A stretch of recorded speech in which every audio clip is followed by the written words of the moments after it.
Hello dears, welcome to my channel LP study points. आज हम पढ़ने वाले हैं क्यूबिक इक्वेशन, त्रिघात समीकरण। तो त्रिघात समीकरण क्या होती है इसके बारे में पढ़ेंगे आर टीजीटी पीजीटी एग्जाम के लिए। तो दिए cubic equation A x cube plus B x square plus C x plus D equal to 0। ये क्या है हमारी? ये कोई क्यूबिक इक्वेशन है। इसके रूट्स क्या क्या दिए हुए हैं? अल्फ़ा, बीटा, गामा दिए हुए हैं। और इसमें जो है ए बी सी वो भी क्या है? हमारे रियल नंबर है। ए बी सी क्या है? हमारे एक रियल नंबर है। ए बी सी क्या है? हमारे रियल नंबर्स हैं। अगर इसमें डी वाई बटे डी एक्स ग्रेटर देन 0 हुआ, अगर डी वाई बटे डी एक्स क्या हुआ? ग्रेटर देन 0 हुआ, तो हमारी जो क्यूबिक इक्वेशन होती है वो क्या होती है? इंक्रीजिंग होती है। क्यूबिक इक्वेशन कैसी होती है हमारी? इंक्रीजिंग होगी। कैसे होगी? इंक्रीजिंग। और इसका ग्राफ किस प्रकार से बनता है? इस प्रकार से बनता है। ये कोई एक्स एक्सिस लाइन है और ये क्या है? हमारी वाई एक्सिस लाइन है। एक एक्स एक्सिस है और वाई एक्सिस है।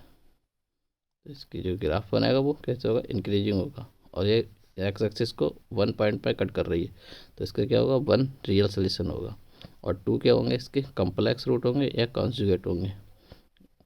कॉम्प्लेक्स रूट होंगे या कॉन्जुगेट होंगे तो एक दूसरे के पेयर में होंगे। अगर से हमारा क्या हुआ? डी वाई बटे डी एक्स लेस देन 0 हुआ, तो ये क्या होगी? डिक्रीजिंग होती है। यानी कि जो क्यूबिक इक्वेशन होती है वो क्या होती है? डिक्रीजिंग होगी।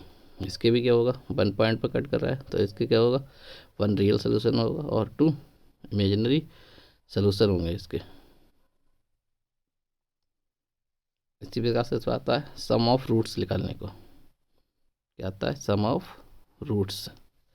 सम ऑफ रूट्स कैसे निकालते हैं? यानी कि इन रूट्स को क्या कर लेंगे? सम कर लेंगे। Alpha plus beta plus gamma. तो इसमें क्या आता है? एक्स स्क्वायर के आगे माइनस साइन लगा लेंगे, तो बी अपॉन में ए आता है। यानी कि इसका जो सम निकल के आता है वो क्या आता है? माइनस के बी बाई ए आता है। यानी कि पहले प्लस लेते हैं, फिर माइनस लेते हैं, फिर प्लस लेंगे, फिर माइनस लेंगे। ऐसे ही 2 का प्रोडक्ट्स लेंगे।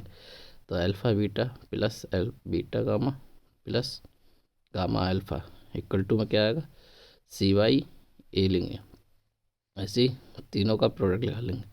प्रोडक्ट ऑफ रूट्स कहलाता है। तो क्या? Alpha beta gamma equal to में क्या आएगा? माइनस के डी वाई ए आता है। इसके सम ऑफ रूट्स को किससे लिख लेते हैं? एस से डिनोट कर लेंगे हम। और प्रोडक्ट टू के प्रोडक्ट्स को किससे? आर से डिनोट कर लेंगे। और प्रोडक्ट ऑफ रूट्स को किससे लिख लेंगे? पी से लिख लेंगे। अगर इसमें क्या दिया हुआ? इफ़ 2 रूट्स आर इक्वल, अगर 2 रूट्स इसके क्या हुए? इक्वल होते हैं। 2 रूट्स क्या हुए? इक्वल हुए। और तीसरा रूट क्या है? अरे बीटा है। तो एफ अल्फ़ा यानी कि जो इसमें वैल्यू पुट करेंगे इसमें, यानी कि इसको कोई फंक्शन लेट कर लेंगे, इसमें वैल्यू पुट करेंगे, तो एफ अल्फ़ा एफ बीटा क्या होगा? 0 के इक्वल होगा।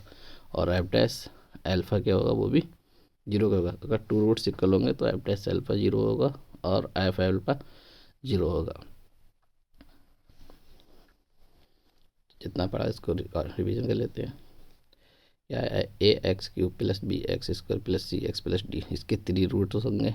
अगर ए बी सी क्या होंगे? हमारे रियल नंबर्स होंगे और ए इसमें नॉट इक्वल टू 0 होगा। अगर इसका डी वाई बटे डी एक्स ग्रेटर देन 0 होता है तो ये इंक्रीजिंग होती है। अगर डी वाई डी एक्स इसका लेस देन होता है तो इसके डिक्रीजिंग होती है।